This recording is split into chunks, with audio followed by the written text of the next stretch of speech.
हम लोग अपना विरोध प्रदर्शन करने आए हैं और इस सरकार को बताना चाहते हैं कि ये जो ट्रांसजेंडर शौचालय है ये हमारी अस्मिता और स्वाभिमान का प्रश्न है। आजादी के 75 वर्षों में क्या ये बड़े बड़े अधिकारी लोगों को ये समझ नहीं आया? क्या इस सरकार को समझ नहीं आया कि संविधान में हमें भी बराबरी का अधिकार है? हमारे लिए ना शौचालय है, ना स्कूल है, ना अस्पताल है, ना विश्वविद्यालय है। हम लोग कहाँ जाएं? क्या भारत के संविधान में बाबा साहब ने जो संविधान बनाया उस संविधान में हमारे साथ ऐसे भेदभाव करने के लिए लिखा गया था? जब बाबा साहब ने संविधान बनाते हुए हमारे साथ भेदभाव नहीं किया तो ये सरकार हमारे साथ भेदभाव क्यों कर रही है? हमारे को शौचालय जैसी सुविधाओं के लिए आज आजादी के अमृत काल में हम लोग यहाँ पर प्रदर्शन कर रहे हैं कि हमें शौचालय चाहिए और कोई अधिकारी सुनने के लिए तैयार नहीं है। क्या ये भारत है? हम लोग अपने प्यारे भारत के लिए जान देने के लिए तैयार हैं, लेकिन ये अधिकारी लोग हमारे को शौचालय नहीं दे रहे। ये शौचालय की लड़ाई नहीं, अब ये शौचालय से संसद तक की लड़ाई होगी।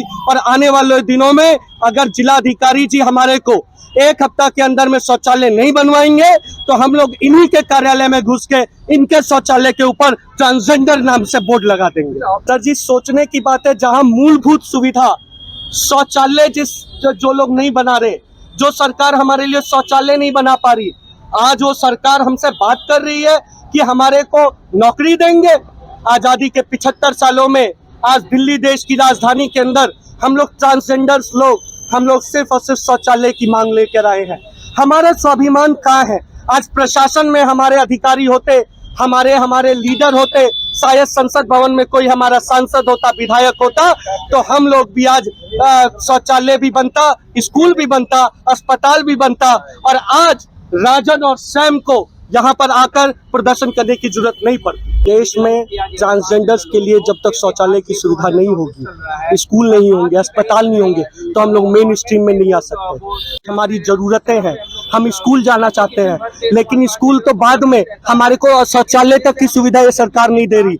हम लोग आ गए हैं, ये क्रांतिकारी कदम हम लोग उठा रहे हैं और अब शौचालय से संसद तक की लड़ाई होगी। क्या लग रहा है कि आप केवल एक शौचालय की समस्या से क्या ट्रांसजेंडर की समस्याओं का समाधान? हमें पहले हमारा स्वाभिमान दो। ये शौचालय नहीं है, ये हमारा स्वाभिमान है। हमें शौच नहीं लगता? जब पुरुष और महिलाओं के लिए अलग शौचालय बन सकते तो हमारे शौचालय कहाँ बनेंगे?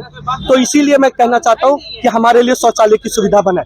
के माध्यम से मुझे आपको बताने का अधिकार मिला, जिसके लिए मैं तहे दिल से आपको धन्यवाद करता हूँ। मैं राष्ट्रीय बहुजन कांग्रेस पार्टी का मैं राष्ट्रीय अध्यक्ष हूँ, डॉक्टर एहसास चरण मेरा नाम है। हमारे जो है राष्ट्रीय ट्रांसजेंडर जो काउंसिल के हमारे राष्ट्रीय अध्यक्ष जी अपनी मांग रखी है सबके लिए कि हमें लैट्रिन की सुविधा चाहिए, सिर्फ शौचालय सुविधा चाहिए, अस्पतालों में सुविधा चाहिए, हर जगह मतलब मुझे सुविधा चाहिए।